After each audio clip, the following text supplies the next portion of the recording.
En la región del Maule, el Centro Agroecológico Longaví fomenta técnicas para la autonomía campesina con el objetivo de potenciar la soberanía alimentaria mediante una producción de alimentos que se desarrolle en sintonía con el ambiente donde está inserto el cultivo.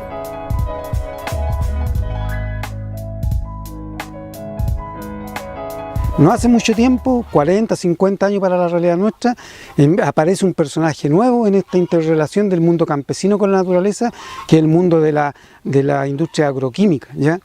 En que trata de hacer aparecer como que al campesinado le faltan conocimientos y, por supuesto, más que conocimiento, le faltan insumos que comprar en el proceso productivo.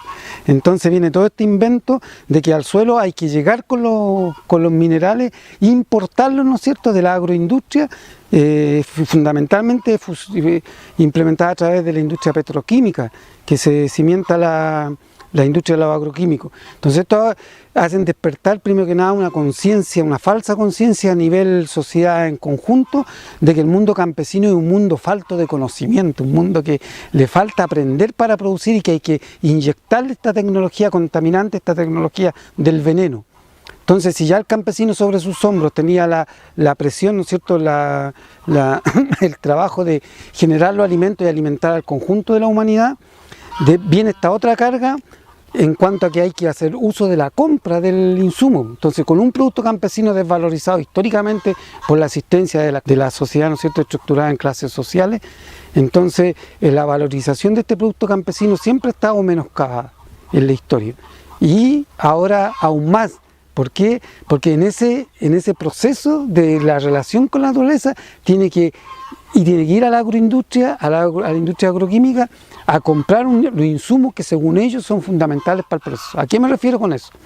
A fertilizantes, primero que nada, fertilizantes químicos, de químicos sintéticos, porque todo es química al final.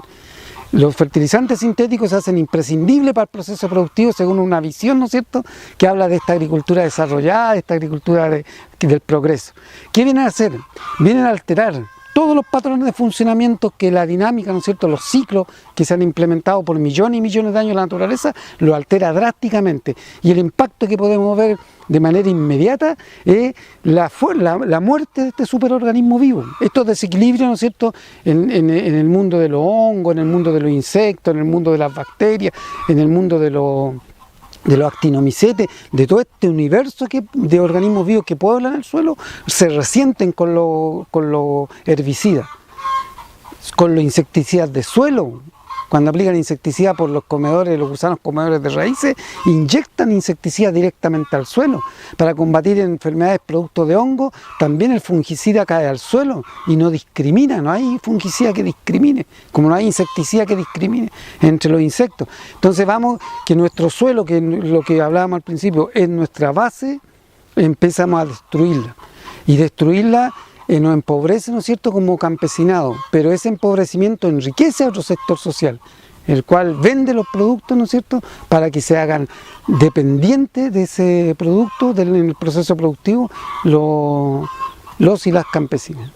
El Centro Agroecológico Longaví es una organización campesina que trabaja en el territorio, ¿cierto?, tratando de tender puentes y establecer redes de organización campesina que tengan un alto grado de autoorganización a través de ciertas herramientas que hemos identificado y metodologías que también recogemos de la experiencia del movimiento campesino a campesino o campesina a campesino, ¿cierto? El compromiso social y también político que tenemos de generar estos espacios de organización campesina tiene que ver con, uno, frenar de golpe el avance de la agroindustria. Entonces eso en términos de la salud de las personas, de los niños, las niñas, es fundamental. Y también segundo, como que el mundo campesino vuelva a tener la autonomía que siempre tuvo, ya que si bien ellos, muchos de ellos y ellas tienen sus pequeñas unidades de producción, estas muchas veces no las pueden echar a andar en forma óptima porque la colonización de sus saberes los ha hecho llegar a un punto en el que se ha desvalidado su conocimiento de una manera tal que necesitan ser asesorados o que necesitan insumos externos, ¿cierto?, ultra caros para poder producir. Entonces, uno, frenar el avance de la agroindustria, y dos, frenar la dependencia a los insumos químicos, que además sabemos que todos los elementos cancerígenos que tienen esta enfermedad que antes no se conocía en los campos, ahora se está llevando a toda la gente mayor. La gran propiedad de la tierra en Chile vinculada al sector empresarial utiliza monocultivos, es decir, plantaciones con una sola especie para aumentar sus ganancias. Estos monocultivos han modificado el paisaje, el ciclo del agua y otros elementos, y además requieren un gran cóctel de agrotóxicos que están diezmando a insectos voladores y organismos acuáticos, contribuyendo a una pérdida de biodiversidad acelerada. Además, estos agrotóxicos afectan gravemente la salud humana. Un estudio de 2020 evaluó la exposición de plaguicidas en varias regiones de Chile.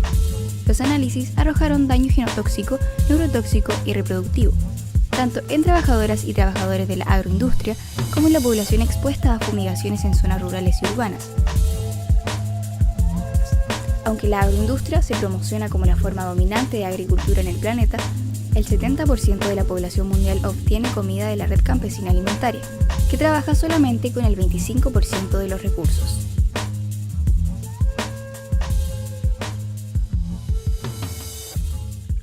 Sí sabemos que tenemos que establecer sistemas de rotaciones de cultivo. Para eso hay que hacer apotreramiento, ¿no es cierto? Y sistemas de asociaciones de cultivo. Ningún cultivo permite eso, muy pocos los que permiten su expresión como monocultivo, o sea, en una superficie determinada que solo tenga la presencia, por ejemplo, el maíz. El maíz se ha transformado en un monocultivo, pero nuestros abuelos, nuestros padres nunca cultivaban el maíz como monocultivo porque eran muy sabios. Siempre lo asociaban con el frijol, con el poroto, ¿no es cierto? Con bordes, con zapallo, etc.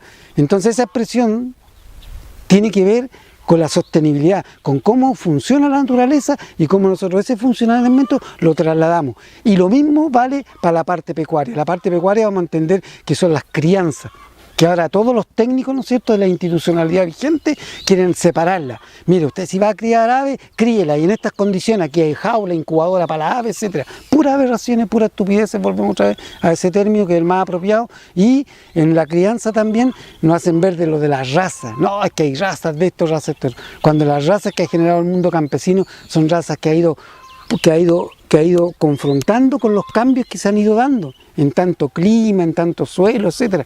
Entonces, ¿cómo va a venir una raza especial a una zona determinada? Hay que trabajar con la genética local, porque esa genética local es la que ha madurado, ¿no es cierto?, su proceso de desarrollo en compatibilidad con el medio ambiente y se va modificando. Imaginémonos ahora con cambio climático, que los cambios ya no son paulatinos, son abruptos. Imaginémonos que traemos un reproductor fino de no sé dónde, eso no tiene ninguna viabilidad. El problema principal con que nos vemos enfrentados nosotros como organización es que la institucionalidad, ¿cierto?, a través de sus asesores técnicos, muchas veces va socavando el trabajo o los avances que se van dando en términos de transición agroecológica, ya que el asesor por atrás le está haciendo llegar al mundo campesino productos químicos, insumos que son financiados con dinero del Estado, y entonces va en desmedro de los avances que están teniendo en términos de recuperar la vida de los suelos, porque el enfoque técnico que nosotros le ponemos es, ¿cierto?, recuperar la vida de nuestros suelos, pues, y ahí es donde buscamos, ¿cierto?, entroncar los conocimientos campesinos un poco con el conocimiento científico.